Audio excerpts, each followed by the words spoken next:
John Henry Holliday, better known by his nickname Doc Holliday, was a guy who possessed a wide range of skills and was a notable figure in the American West. Beginning with his childhood in the South and ending with his enduring legacy, the life of Doc Holliday is examined in depth in this documentary that may be seen on YouTube.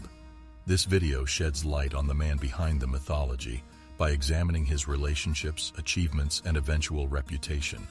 Come along with us as we delve into the lives and times of Doc Holliday and experience this riveting trip. Early life and upbringing. Doc Holliday's father, Henry B. Holliday, had a distinguished military career, having served in various wars, including the Cherokee Indian and Mexican-American Wars. Doc Holliday's upbringing was influenced by his father's military service. Henry Holliday took up an orphaned Mexican kid called Francisco Hidalgo when he returned home from fighting in the Mexican-American War. Henry Holliday was known as Doc Holliday. Henry married Alice Jane McKay in 1849, and the couple had a daughter together whom they named Martha Eleonora. Sadly, Martha Eleonora passed away when she was still a youngster. John Henry Doc Holliday was born on August 14, 1851, and he was baptized at the First Presbyterian Church in Griffin, Georgia, in 1852. The Holliday family moved to Lowndes County, Georgia, in 1857. After Major Holliday, Doc Holliday's father, inherited a large tract of land in the Valdosta area of Georgia.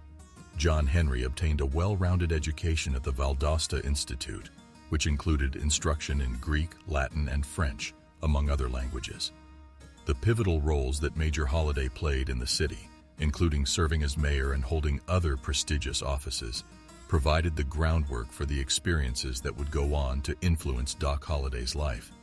The death of John Henry's mother, Alice, from tuberculosis in 1866 left an indelible mark on him, as it was one of the defining moments of his life and one of the most difficult challenges he faced. The fact that his father remarried only 3 months after Alice's dying added insult to injury for him.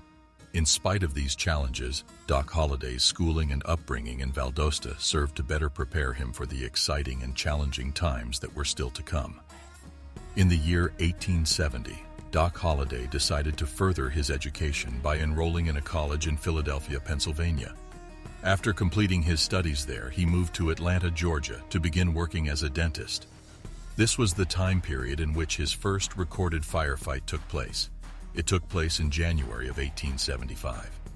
They were taken into custody as a consequence of an argument with a local bar owner called Austin that eventually turned into a violent altercation. A few days later, after another argument, Doc fatally shot a prominent citizen, which prompted him to leave for Jacksboro, Texas, where he found work as a faro dealer. The lawless years. Jacksboro, a lawless cowboy town located next to an army station, became an important chapter in Doc Holliday's life during this time period.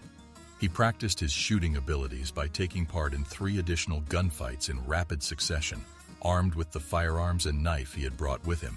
Even though no one was injured or killed as a result of these altercations, the fact that there were no legal penalties was partly attributable to the disorderly and lawless nature of the town. One deadly event, in which Doc shot and killed a soldier from Fort Richardson, prompted the government to launch an investigation and offer a reward for his capture, which he has not yet claimed. When Doc Holliday was diagnosed with tuberculosis, he realized that relocating to an area with a warmer and drier climate might help delay the progression of his illness and preserve his quality of life. In hopes of finding comfort, he moved to Dallas, Texas, the most significant metropolis before the Western frontier.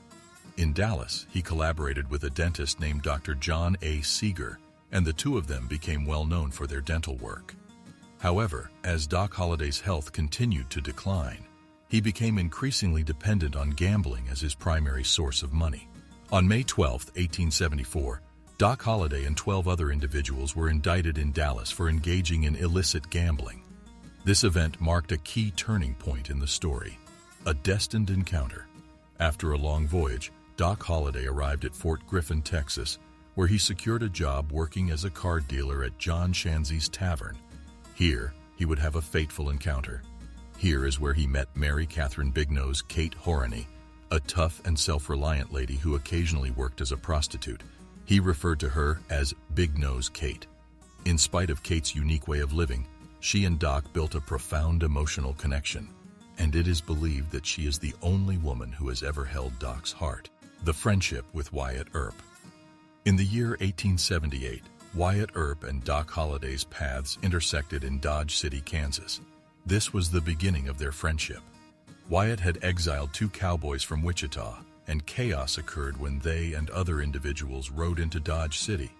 Doc Holliday pulled his revolver at a crucial juncture, which prevented Wyatt Earp from being in a precarious circumstance that may have ended in his death.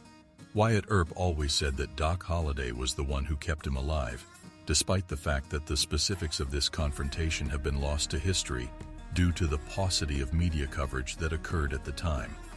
The chance meeting was the beginning of a long-lasting friendship between the 2 guys. The gunfight at the OK Corral.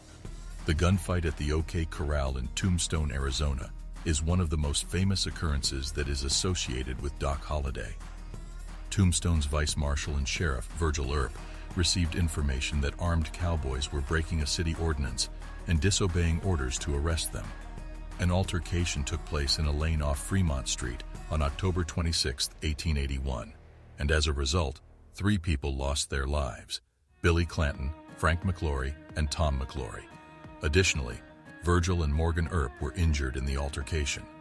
Following that, a trial determined that the Earp brothers and Doc Holliday were not guilty of the crime.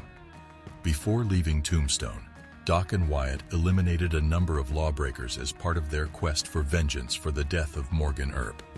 Johnny Ringo, a long-standing rival of Doc Holliday's, was discovered dead in July of 1882, and the circumstances surrounding his passing remain a mystery. There have been a number of different accounts and hypotheses put up regarding Ringo's passing, and Doc Holliday's possible involvement is still up for discussion. Even though Holliday was said to be hundreds of miles away at the time, according to some accounts, others imply that he may have played a role in the incident. There is still no clear explanation for what happened when Johnny Ringo passed away. The final days of Doc Holliday and his legacy. Despite his fame as a gunfighter, Doc Holliday did not have unbeatable odds. On multiple occasions during the course of his life, he was minutes away from passing away. His struggle with tuberculosis took its toll, and in May of 1887, he traveled to Glenwood Springs in Colorado, hoping to find some respite there. Unfortunately, his health continued declining, and he was confined to bed for the rest of his life. The Glenwood Hotel was the location where Doc Holliday passed away on November 8, 1887. His legacy will be remembered as a model of steadfastness, devotion, and bravery in the face of hardship for generations to come.